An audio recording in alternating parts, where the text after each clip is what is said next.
that, we come to what I'm going to talk about, which is the various major chapters in the book, how this show spread some social justice messages, which was shocking, and other shows will be canceled for having tried that, particularly the Smothers Brothers laughed and got in trouble for it.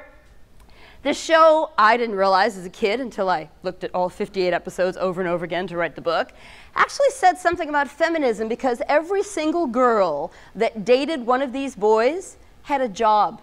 None of them was a bubble-headed cheerleader. None of them was just waiting around to marry someone to take care of her. They were all women with jobs. Yeah, there might have been record stores and whatever, but they were jobs. And I think that was an interesting message in 1966. We'll also talk briefly about metatextuality, which is the big thing in critical studies. How were they speaking to the audience? It's breaking the fourth wall. It's a Shakespearean thing. For this show particularly, identity construction. These guys went through a lot because of how their names were actually used in the program. Just like Jerry Seinfeld, they went by their real names. And this gets very confusing when fans want to understand, are you really that goofy guy in the TV show? No, I'm not. I'm actually a grown man and I have kids, but I can't tell you that because then you won't dream or fantasize about marrying me someday, right? So that was a big deal on this show, and it really harmed them in their later career.